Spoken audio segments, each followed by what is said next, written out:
네, 오늘은 12월 21일 토요일입니다. 영생의 정의라는 제목입니다. 영생의 정의. 말씀은 요한복음 3장 15절 말씀입니다.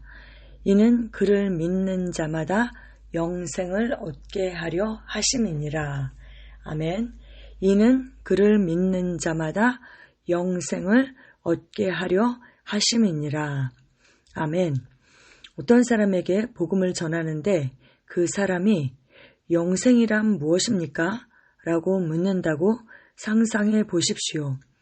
그러면 당신은 어떻게 대답하시겠습니까? 영생이 무엇인지 이해하는데 도움이 될 만한 두 가지 간단한 설명을 드리겠습니다.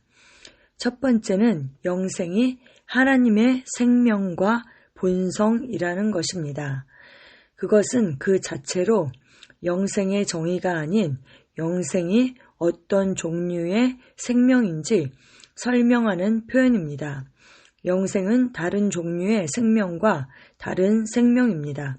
영생은 바로 하나님의 생명과 본성입니다. 아멘. 이는 그를 믿는 자마다 영생을 얻게 하려 하심이라. 이것이 요한복음 3장 15절 말씀이고 우리가 잘 아는 요한복음 3장 16절에 하나님이 세상을 이처럼 사랑하사 독생자를 주셨으니 이는 누구든지 그를 믿는 자마다 멸망치 아니하고 영생을 얻게 하려 하심이라. 이렇게 말씀하고 있죠. 영생을 얻게 한다 했을 때 이 영생은 조에라는 헬라어입니다. 조에는 하나님의 생명이죠. 그리고 그 앞에 아이오니오스라는 그 헬라어가 붙여져 있습니다. 그래서 그것은 영원하다는 거예요. 그래서 영원한 하나님의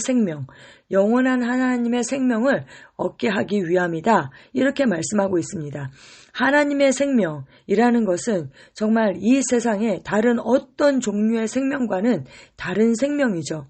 하나님을 하나님답게 하는 그 생명을 우리에게 주신다는 것입니다. 그 생명 안에는 무엇이 있습니까? 그 생명의 그 특성을 나타내는 그 본성이 포함되어 있죠. 그래서 믿는 자마다 영생을 얻게 하려 하십니다 했을 때 우리가 바로 하나님의 생명과 그 본성을 갖게 된다는 그런 말씀입니다. 할렐루야. 다시 정의하자면 영생은 신성의 유기적이고 실존적인 속성입니다. 네, 신성의 그 하나님의 유기적이고 실존적인 속성, 이게 그냥 어떤 추상적인 그런 개념이 아니라 진짜 살아있고 움직이는 생명이고 실존하는 바로 그런 속성이라는 것입니다. 이것이 왜 중요합니까? 전 세계 사람들이 서로 다른 신에 대해 이야기하기 때문입니다. 다양한 문화권에는 너무나 많은 신이 다양한 방식으로 나타납니다. 하지만 그중 어느 신도 영생을 가지고 있지 않습니다. 영생은 성경에서 예수님이 아버지가 가지고 있다고 선포하신 생명으로 본질적으로 그분을 신이라고 불리는 그런 다른 모든 그 신들과는 완전히 구별된 모든 존재와 구별하는 바로 그 생명인 것입니다. 아멘. 세상에 그 어떤 신도 생명을 가지고 있지 않죠. 네. 그런데 우리 하나님 아버지는 바로 다른 모든 신들과 구별되는 바로 그 유일하신 참 하나님의 그 생명을 가지고 있고 믿는 자는 누구든지 그 생명을 얻게 하신다. 이렇게 말씀하고 있는 것입니다.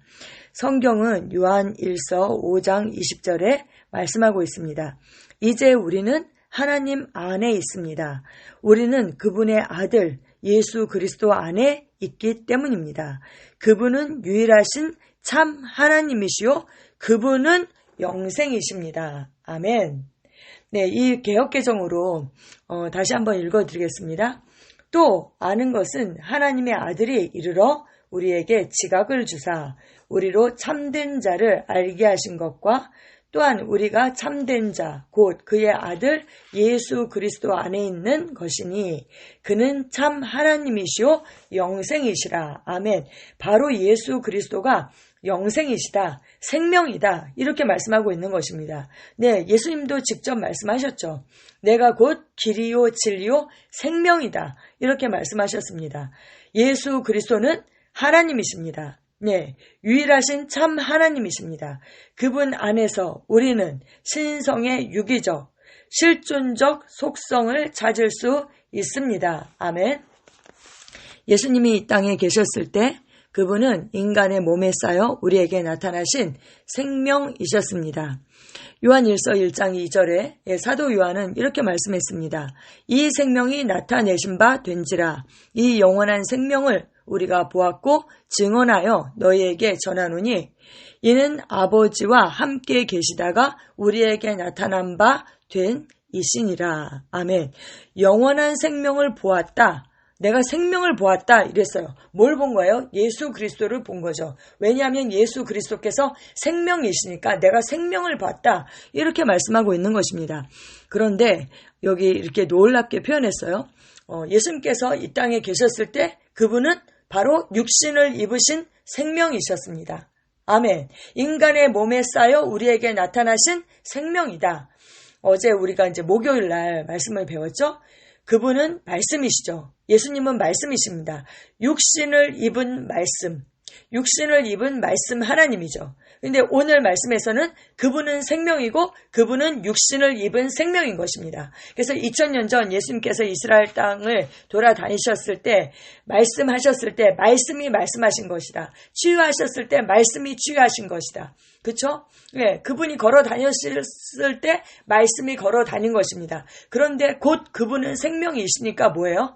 예, 그분이 걸어 다녔을 때 생명이 걸어 다닌 것이고 그분이 말씀하셨을 때 생명이 말씀하신 것입니다. 그래서 내가 너희에게 이른 말이 영이요 생명이다. 이렇게 말씀하신 거죠. 그분 자체가 생명이시고 그분이 생명이신 그분에게서 나온 그 말씀, 바로 그것도 생명인 것입니다. 할렐루야. 이 영생은 바로 예수님이 세상에 가져오신 영생입니다. 예수님이 이 땅에 오신 그 목적이 무엇입니까? 요한복음 10장 10절에 내가 온 것은 양으로 하여금 생명을 얻고 더 풍성한 생명을 얻게 하려 하십니다. 이렇게 말씀하고 있죠. 이는 하나님 나라의 메시지입니다. 바로 예수 그리스도께서 영생을 값없이 주신다는 것입니다. 그래서 우리는 그것을 무엇이라고 부릅니까? 바로 복음, 유앙겔리온, 기쁜 소식, 도저히 믿기 어려울 정도로 좋은 소식이라는 것입니다. 왜요? 우리가 하나님의 그 생명을 얻는데 백만 불 막 어마어마한 정말 돈을 주고도 살 수 없는 그 생명이잖아요. 근데 이것이 값없이 우리에게 주신다는 것입니다. 믿기만 하면. 근데 우리는 값없이 믿지만 정말 하나님은 어마어마한 그 값을 지불하셨죠. 하나님께서 그걸 지불하셨고 그리고 우리에게 그 생명을 값없이 주신다. 이것이 바로 유앙겔리온, 도저히 믿기 어려울 정도로 좋은 소식입니다. 아멘. 그래서 성경은 말씀합니다. 요한복음 17장 3절에 영생은 곧 유일하신 참 하나님과 그가 보내신 자 예수 그리스도를 아는 것이니이다. 아멘. 또 요한일서 5장 11절에서 13절에 또 증거는 이것이니 하나님이 우리에게 영생을 주신 것과 이 생명이 그의 아들 안에 있는 그것이니라. 아들이 있는 자에게는 생명이 있고 하나님의 아들이 없는 자에게는 생명이 없느니라. 내가 하나님의 아들의 이름을 믿는 너희에게 이것을 쓰는 것은 너희로 하여금 너희에게 영생이 있음을 알게 하려 함이라. 아멘. 영어에는 이 조의 생명을 나타낼 수 있는 그 단어가 없어요. 그래서 이 영생을 번역했을 때 그냥 eternal life 아니면 그냥 시간적인 개념에서 everlasting life 이렇게 표현했죠. 그런데 정말 everlasting하고 eternal 한 것은 맞지만 그저 그 시간적인 개념에서 영원한 것 그 이상으로 바로 하나님을 하나님답게 하는 그 생명 그리고 그 본성 정말 유기적이고 실존적인 그 생명을 우리에게 주셨다는 것입니다. 이제 관건은 무엇입니까? 우리가 내가 예수님을 영접했다면 아들이 있는 자에게 그 생명이 있기 때문에 내 안에 아들이 계시다면 그 생명을 내가 가지고 있고 이제 우리가 그 생명을 얼마나 인식하며 사는가. 그리고 우리가 영적으로 성장해서 그 생명에 속한 본성과 능력을 얼마나 나타내는 삶을 사는가. 관건은 그것입니다. 우리에게 영생이 있습니다. 우리는 우리가 가진 그 생명을 날마다 인식하고 그 생명에 속한 본성을 나타냅니다. 아멘. 고백기도 함께 하시겠습니다. 나는 내 안에 하나님의 생명과 본성, 즉 신성의 유기적이고 실존적인 속성이 있음을 알고 기뻐합니다. 이 신성한 생명은 나를 구별하고 승리의 삶을 살도록 힘을 줍니다. 나는 내 안에 있는 이 썩지 않고 난공불락이며 정복할 수 없는 생명을 인식하며 행합니다. 예수 이름으로 기도합니다. 아멘.